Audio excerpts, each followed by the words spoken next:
कोई और भी अच्छा लंबा कवि आ जाए तो माइक के नीचे 2 ईंट फंसा देता। कोई और भी अच्छा लंबा कवि आ जाए राधे भाई साहब जैसा तो माइक के नीचे 3 ईंट फंसा देता। बात तो तब हुई जब मेरा नंबर आया तो माइक वाला अपनी जगह से उठा ही नहीं, वो नीचे से ही बोला, बोले रोहित भैया। मैंने कहा क्या है? बोले काम करो माइक के नीचे से ईंट हटाओ, तुम्हारे नीचे फंसा लो। आप लोग जोरदार तालियां बजा दो ताकि मेरे को लगे कि आप जागृत हो। आप सबको प्रणाम करता हूं। मैं बहुत छोटा कवि हूं, उम्र में भी काव्य में भी सब में बहुत छोटा हूं। ये समृद्ध मंच है क्या, और कवि सम्मेलन का प्रारंभ हो गया। ऐसा नहीं लग रहा आपको? देखो ये मंच क्या है, देखो आदमी दिवाली बनाता है ना तो उसके बाद में बड़े बड़े सुतली बम, रस्सी बम, बड़े बड़े अनार जलेबी कने क्या क्या रखे हुए हों, बड़े बड़े बम, तो भी सबसे पहले वो फुलझड़ी जलाता है। ये कवि सम्मेलन का मंच भी ऐसा ही दिख रहा है जैसे दिवाली मन रही है। यहाँ कवि सम्मेलन के क्षेत्र के बड़े बड़े सुतली बम बैठे हुए, आदरणीय पटेरिया साहब बैठे, भाई साहब बैठे, राजन भाई साहब बैठे हैं, पर सबसे पहले पंकज भाई ने फुलझड़ी चेताई है। इसलिए जोरदार ताली पंकज भाई के लिए बजाओ। आप आनंद लेना साहब, मस्ती लेना। मैं आपको क्या सुनाऊं, क्योंकि मेरे साथ में तो दिक्कत ये है साहब कि मेरा ये चेचिस जो है इसके साथ में बड़ी दिक्कत हो जाती है। क्योंकि कितनी जगह तो मैं नई नई जगह जाता हूं तो वहां मेरे को पहले से ही बताना पड़ता कि भाई साहब मैं भी कवि हूं। लोगों को भरोसा ही नहीं होता कि अरे इतना सा भी कवि होगा क्या। ये बहुत सारे छोरे छोरी तो देख करके यूं ही प्रसन्न हो रहे यार, ये जब सुना सकता तो अपन भी सुना सकते। इनका आकर्षण का केंद्र तो मैं हूं। मैं आपको क्या बताऊं, अभी पिछले दिनों आप आनंद लेना और मस्ती लेना। मैं पिछले दिनों हम लोग राजस्थान की बाउंड्री पे निम्बा हेड़ा कवि सम्मेलन, वहां कवि सम्मेलन के लिए गए हम लोग। मजे लेना कि लोग मेरे मजे कहां ले लेते हैं, स्थिति कैसी होती है। हम लोग 4 कवि और साथ में दीदी, 4 कवि और साथ में कवित्री। हम जैसे ही कार से पहुंचे तो आयोजक मंडल ने स्वागत करा कि आओ आओ भाई साहब बैठो। हम लोग होटल के कमरे में बैठे, हमने बात शुरू करी। बात शुरू करे को 5 मिनट भी नहीं हुए, बैठे को बात शुरू करे को 5 मिनट भी नहीं हुए कि वो जो कवित्री थी उनने वो आयोजक मंडल में से एक आदमी को जोरदार चाटा खींच के मार दिया। अब हम लोग सुनने लगा यार। मैंने कहा मैडम चाटा क्यों मार दिया? बोले बात ही ऐसी कर रहा है। मैंने कहा हो क्या गया, चाटा क्यों मार दिया? बोले बात ही ऐसी कर रहा है। मैंने कहा हो क्या गया मैडम, चाटा क्यों मारा? अरे बोले रोहित जी तुम्हारी तरफ इशारा करके मेरे से धीरे से पूछता है, मैडम आपका बच्चा बड़ा सुंदर, ये भी कविता सुनाता है क्या? मतलब ये स्थिति है पंकज भैया, मतलब मेरे साथ में विडंबना है। मैं आपको बता रहा हूँ, आदरणीय बैठे हुए हैं। ये मंच जो है समृद्ध मंच है, ये सब कल्पना के कवि हैं, मैं विडंबना का कवि हूँ। मेरे साथ में बड़ी विडंबनाएं घटती है। पिछले दिनों ग्वालियर कवि सम्मेलन हुआ, ये पंकज भाई वगैरह भी सब लोग साथ में थे। हम लोग गए, कार्यक्रम हुआ, रात को मैंने वही विश्राम करा, रात को आराम करा। सुबह उठ करके नहा धो करके स्नान पूजन करके मैं कमरे में से निकला, देखता क्या दूसरे कमरे में से कवित्री बाहर निकल रही। उनका क्या बात है मैडम, आप भी लेट हो गए? बोला हाँ। मैंने कहा चलो ठीक है साथ में चलते हैं। आप किधर जा रहे हैं? बोला आष्टा। मैंने कहा चलो मैं भी इंदौर जाना हूँ, साथ में चलते हैं। जैसे ही बस स्टैंड पे पहुंचे मैंने कहा क्या बस देखे? अरे बोले जो तैयार उसमें चढ़ जाते हैं, टाइम कौन खोटी करे। मैंने कहा ठीक है। मैं फटाक से बस में चढ़ा, रुमाल धर के 2 जने की सीट रोकी। भाई मैंने कहा अपन लेडीज अपने साथ में अपन जगह कर लो यार। मैंने देखना इसमें भी आदमी कहाँ उलझता है, दूसरे की चिंता चक्कर में कैसे आदमी उलझता है। मैंने रुमाल धर के 2 जने की सीट रोकी और मैडम को बिठाया। भाई लेडीज फर्स्ट, अपन चलो तो टायर फर्स्ट। मैडम को बिठाया। मैंने कहा मैडम बैठो। अब मेरा वजन तो देख रहा हो प्रधान जी, मैं 17.5 किलो का भी नहीं हूं, लेकिन वो मैडम मेरे से 4 गुना ज्यादा 1.5 कुंटल की। ये भी उलझन, आप आनंद लो। मैंने बिठाया मैडम को, मैडम बैठो बैठो। मैंने 2 जने की सीट रोकी थी, पर मैडम 1.5 जने की जगह कवर करके फंसर के बैठ गई। जरा सी आधी बिल्लास की जगह बच्ची आधे फुट की, उसमें मैं एडजस्ट हुआ यार, जैसे तैसे फंसा और बस चली। बस थोड़ी दूर आगे बड़ी होगी कि वो कंडक्टर आके ना और मैडम से क्या बोला, कवित्री से, मैडम छोरे को गोद में लो। अब मैंने तो कुछ नहीं बोला, पर मैडम का दिमाग खराब हो गया। उनने उस कंडक्टर की कॉलर पकड़ के तान दिया और वो कबूतर जैसा फड़फड़ा है। मैंने छुड़वाया और मैंने कहा मैडम छोड़ो छोड़ो। मैंने कहा तो बेवकूफ लोग हैं। मैंने उसको समझा कंडक्टर को। मैंने कहा इनको कौन समझाए भाई, आदमी अपनी लोगों को नहीं समझा पाते तो दूसरे की मजे वो ले रहे जब भुगत रहे बेचारे। मैंने उसको समझा कंडक्टर को। मैंने कहा बेवकूफ कह के, मैंने कहा तेरा चेचिस तू देख, तू कैसा हो रहा है, बिल्कुल 1.5 अड़के, बिल्कुल मेरे जैसा सिंगल चेचिस। और मैडम कैसी हो रही है, तू बिल्कुल ऑटो रिक्शा हो रहा है, मैडम डंपर हो रही है। अरे बोले भैया कॉलर पकड़ ली। मैंने कहा बेवकूफ जैसी बात करो। बोले भैया कॉलर पकड़ ली। जो बात मैंने उसको कही साहब, उसमें अगर आनंद आ जाए तो फिर तालियों का महोत्सव खड़ा करना। अरे मैंने क्या बोले भाई साहब मेरी कॉलर पकड़ ली। मैंने कहा बेवकूफ जैसी बात मत करे, मैडम से लड़ाई मोल लेकर के तेरे को तेरी लुगाई की करवा चौथ बंद करवानी है क्या? ये तो स्थिति है भाई साहब। आदमी कहीं भी उलझ जाता है, बस बिना सोचे समझे आदमी लग जाता है काम पे। लेकिन आदमी को समझना चाहिए कि कहाँ बोलना, कहाँ क्या करना है। बड़ी विचित्र स्थिति बनती है। और हमारी धरा तो भारत जो है जुगाड़ की धरती है साहब। ये हर जगह जुगाड़ जमता, जुगाड़ का जन्म है हमारी मालवा माटी में, हमारे भारत की माटी में हुआ। एक बार जुगाड़ जमाने के चक्कर में, सेटिंग जमाने के चक्कर में मैं कैसे उलझा। सेटिंग बोला तो भाई साहब के चेहरे पे बड़ी गजब की हंसी आ रही। हाँ, ये सब अपना अपना आनंद है दादा, तो आप मजे लेना भाई साहब। मैं एक बार कैसा उलझा, चोट कैसे होती है आदमी के साथ में, और कविता का यात्रा करना और मजे लेना कविता के। कि एक दिन मैं बस स्टॉप पे खड़ा बस का इंतजार कर रहा था, एक दिन मैं बस स्टॉप पे खड़ा बस का इंतजार कर रहा था, या यूं बोलूं कि आधे घंटे से टाइम पास ही कर रहा था। तभी मैंने देखा कि एक सुंदर लड़की सड़क पे कुछ ढूंढ रही है, जो कोई भी हो पर अपने मन को भा रही है। तुरंत मैंने सोचा रोहित अच्छा है मौका, और एक कागज पे आई लव यू लिख करके फेंका, वही और उठा के ले गए। तो मैंने सोचा रोहित लड़की पट गई। दूसरे दिन भी जब उसी लड़की को देखा तो अब की बार तो पूरा लव लेटर ही बना के फेंका, वो इस बार भी उठा के ले गई, तो दिल के अरमान जाग गए। मैंने सोचा रोहित अपने भी अच्छे दिन आ गए, मैंने सोचा रोहित अपने भी अच्छे दिन आ गए। तीसरे दिन भी जब यही घटना घटी तब तो लगा कंफर्म लड़की फटी। तभी पास की दुकान वाले ने मेरे को बुलाया और बोला कि तू पागल है कि तेरा दिमाग भेराया। मैंने बोला क्यों यार, प्रेम पत्र फेंक रहा हूँ, देख नहीं रहा लड़की पटा रहा हूँ, कितना अच्छा रिस्पॉन्स देती है, जो भी कागज फेंकता हूँ उठा लेती है, मैंने कितनी बड़ी सफलता पाली है। तो वो बोला नालायक, सफलता वफलता छोड़, वो तो कचरा उठाने वाली है। ये तो स्थिति है साहब, आदमी कहाँ जाए कहाँ बचे, क्या उलझन हो, बड़ी विचित्र स्थिति है साहब। और मेरे साथ में तो ऐसी घटनाएं घटती हैं बड़ी गजब की। आइए, बड़े बड़े रस दिग्गज कवि बैठे हुए, पंकज भाई ये भी वीर रस के कवि हैं। ये जो वीर रस के कवि हैं इनको महाराणा प्रताप के सपने आते होंगे, ही नहीं कभी कभी दिल में भी आ जाते हैं, शरीर में भी। आप आनंद लेना, ये वीर रस के कवि है और मैं कैसा कवि हूँ साहब, आश्चर्य का मेरे को कैसे विचित्र सपने आते हैं। इस ब्राह्मण के सपने भी बड़े विचित्र हैं, आप आनंद लेना। 8 दिन पहले की बात, प्रधान जी, मैं रात को सोया हुआ अपने लुगाई के साथ में।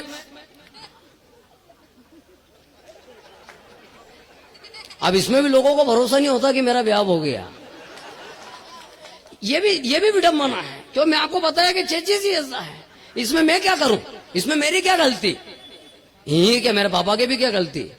आप आनंद लेना और मस्ती लेना। मैं रात को सोया हुआ, रात के 3 बजे के बाद तड़के स्वप्न कैसा आया, स्वप्न देखना, आनंद लेना। रात को सपना ऐसा आया कि मैं अपने ऑफिस में काम कर रहा हूँ, देखना ये विज्ञापन, ये एडवर्टाइजमेंट, ये दिखावा कहाँ तक पहुंच गया। रात को सपना ऐसा आया कि मैं ऑफिस में काम कर रहा हूँ, लैपटॉप पे काम चल रहा है, और इतनी देर में धुम से 2 यमदूत आके खड़े हो गए। मैंने क्या, कौन आप, कौन हो? बोले कौन क्या, यमदूत।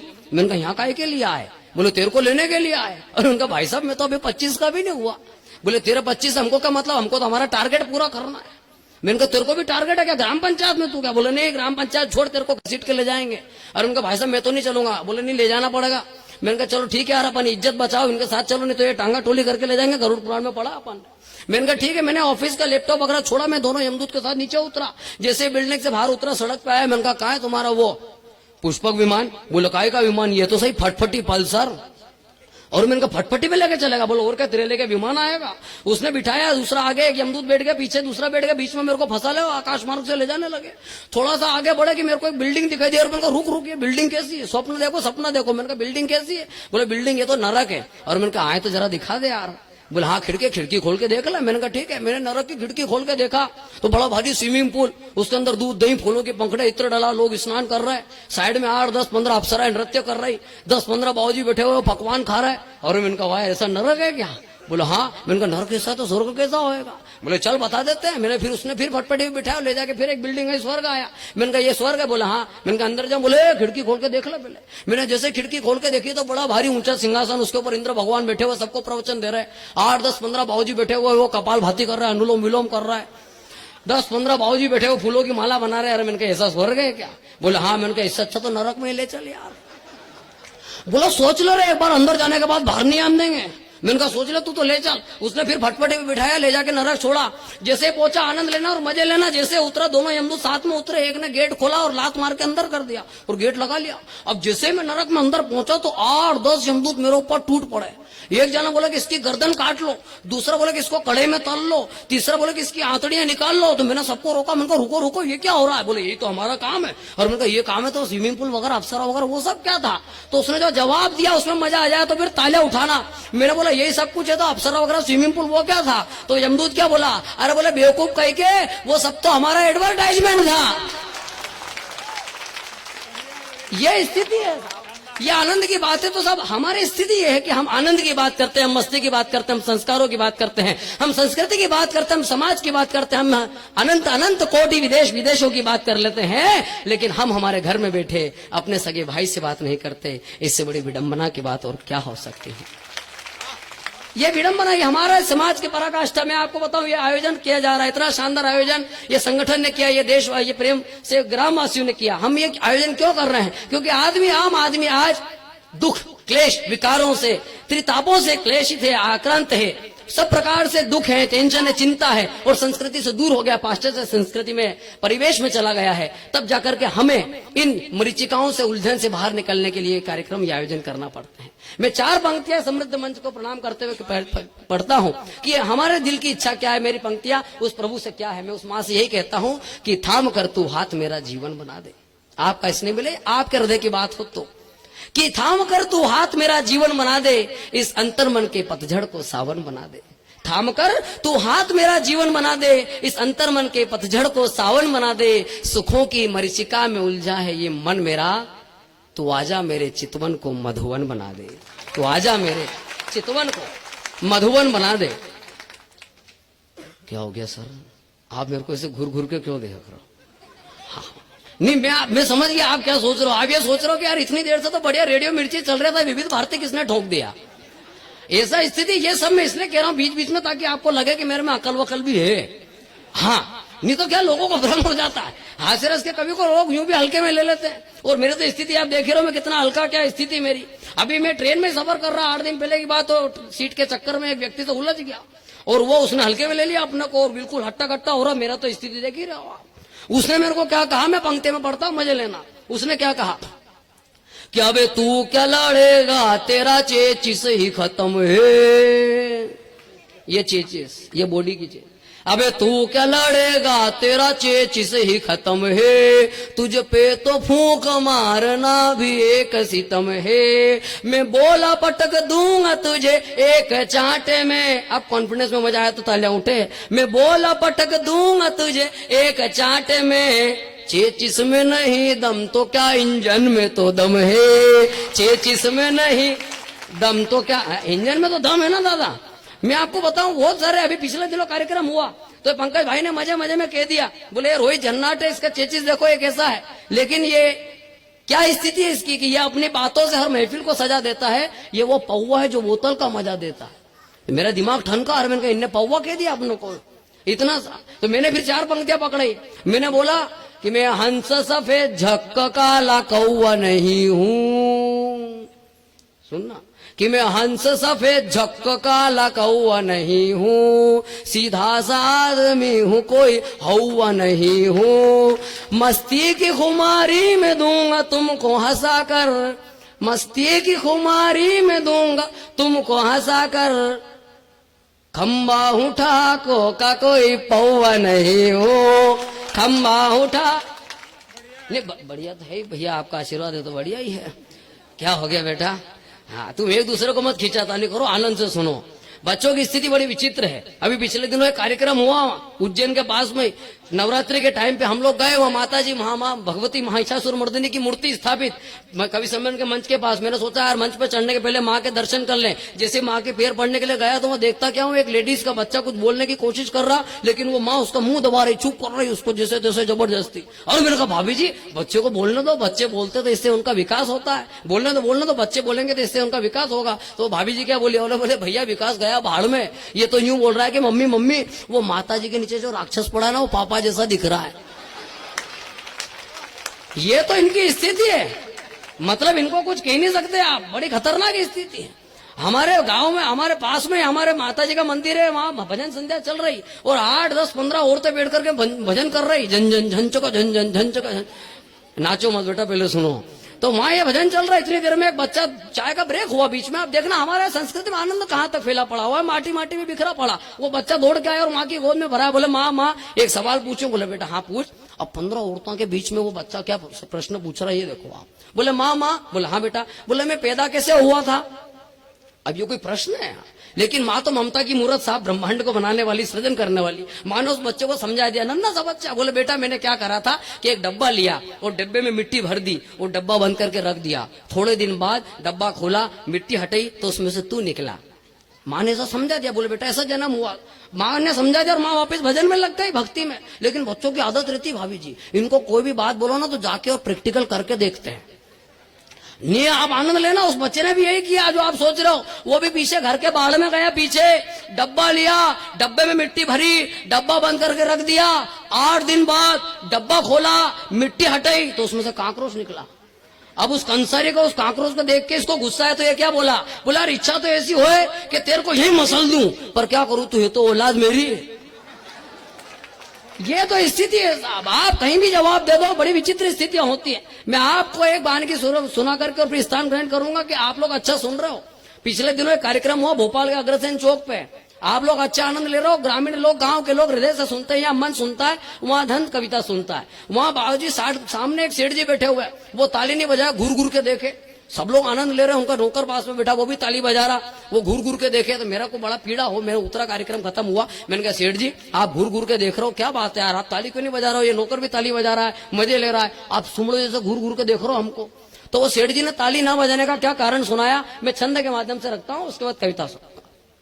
वो सेठ जी ने क्या जवाब दिया, वो सेठ जी बोले कि मैं तो खूब बड़ा आदमी हूँ, तालियां बजाना मेरे नौकर का काम है। हाँ रख रखे हैं प्रधान जी इसके लिए भी लोगों ने, कि सेठ जी बोले कि मैं तो खूब बड़ा आदमी हूँ, तालियां बजाना मेरे नौकर का काम है, हंसने मुस्कुराने की भी फुर्सत नहीं मुझे, मंदिर भी जाना मेरे नौकर का काम है। कि बीवी को घुमाना हो या बच्चे को पढ़ाना हो, या कि बीवी को घुमाना हो या बच्चे को पढ़ाना हो, या मेरा कान भी खुजाना इस नौकर का काम है। तो मैंने पूछा ये 2 बच्चे भी तुम्हारे ही हैं खुद के, या फिर ये भी तुम्हारे? आप लोग तालियां बराबर उठाओ ताकि लगे कि आप जागृत हो। आइए मैं एक कविता आपके बीच रखता हूं जिसका शीर्षक है माँ का दूध। जिस कविता के कारण स्नेह देश भर में लोगों का दुलार मुझे मिलता है, और उस कविता में अगर कहीं हास्य व्यंग्य के साथ में अगर मात्र शक्ति के लिए चिंतन का दीपक प्रज्वलित होता मिले तो आपका आशीर्वाद चाहूंगा रत्न भाई साहब। उस कविता को मैं मालवी में सुनाऊंगा, क्योंकि उसकी मिठास जैसे बुंदेली की मिठास सारे देश भर में पहुंचती है, वैसे ही मालवी की मिठास मैं आपको सरल शब्दों में सुनाऊंगा, हृदय तक पहुंचेगी ऐसा मेरा विश्वास है।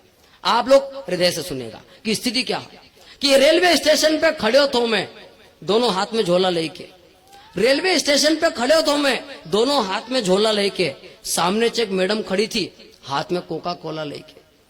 आधा घंटा से मैं उकेश देखी रहो थो, आधा घंटा से मैं उकेश देखी रहो थो, भरी दोपहरी में आंखों के ठंडक पहुंचे रहो थो। तभी भड़बड़ाती हुई आई लोहपथगामिनी ट्रेन, तभी भड़बड़ाती हुई आई लोहपथगामिनी, छम करके ऐसे रुकी जैसे स्वर्ग की दामिनी। खाली सीट देखी के लोग बंदर जैसा लपकी रहा था, बंदर जैसा लपकी रहा था ना, जरा जरा सा बच्चा खिड़की में से टपकी रहा था। एक बाबूजी ने तो रुमाल का चिन्ह चिन्ह करी के नाकी सीट पे बिछाई लिया, और सीट मिली तो ऐसा खुश हुई गया जैसे विश्व विजेता बनी गया। मैं भी वो सूक्ष्म शरीर लेके जैसे तैसे भरायो ने खाली सीट देखी के मारो भी जीव घबरायो। आखिरकार वह ट्रेन चली ने, डब्बा में बंद हुई खलबली। भीड़ तो ऐसी क्या गर्दन भी अहीं से वहीं नहीं हुई रही थी, भीड़ तो ऐसी क्या गर्दन भी अहीं से वहीं नहीं हो रही थी ने, तुम्हारी सौगन ऐसा टाइम पे हमारे जोरदार लघु शंका रही थी। तभी अगला स्टेशन पे एक महिला नवजात बच्चा के लेके चढ़ी, तभी अगला स्टेशन पे एक महिला नवजात बच्चा के लेके चढ़ी, दूसरा हाथ में झोलो लेके दरवाजा से आगे बढ़ी। भयंकर भीड़ और लपक गर्मी उन छोरा का प्राण ले रही थी ने, वह माँ जैसे तैसे अपना बच्चा के चुप कर रही थी। वो कलेजा को टुकड़ों बार बार अपनी माँ का आंचल के खींची रहो थो, शायद भूख से परेशान माँ का दूध के लिए तरसी रहो थो। उन्हें छोरा को विलाप पूरा डब्बा में गूंजी रहो थो, पर कोई भी मरक उन्हें महिला के साथ नहीं दे रहे थो। आखिरकार वह महिला उन्हें छोरा के रोतो वो नहीं देखी सकी, सबकी इलाज बचाने वाला प्रभु की लीला भी कहीं नहीं करी सकी। और तब इंसान की निष्ठुरता पे उन्हें विधाता के भी शर्म आवा लगी, और तब इंसान की निष्ठुरता पे उन्हें विधाता के भी शर्म आवा लगी, जब आदमियों से भरा हुआ डब्बा में वह माँ खड़ी खड़ी उन्हें छोरा के दूध पिलावा लगी। खड़ी खड़ी उन्हें छोरा के दूध पिलाव लागी। आखिरकार मार से रेवायो नहीं, जो विकट दृश्य मार से देखायो नहीं, अपना रुमाल से थोड़ी आड़ करवा लाग्यो, उन्हें छोरा का मुंह पे उड़ावा लाग्यो। तभी चुनी महिला ने एक ऐसी बात बोली कि शर्म से पानी हुईगी बैठा हुआ लोगों की टोली। वह बोली कि मत ढाको भैया बदन के उगाड़ो रहने दो। वह बोली कि मत ढाको भैया बदन के उगाड़ो रहने दो, इन पढ़िया लिखा गवारों के यो सब देखने दो, क्योंकि शायद यो स्तनपान देखी के इनकी आत्मा के शर्म ही जाएगा, क्योंकि शायद ये स्तनपान देखी के इनकी आत्मा के शर्म ही जाएगा और इनके अपनी माँ का दूध में मिला हुआ संस्कार याद ही जाएगा और इनके अपनी माँ का। धन्यवाद।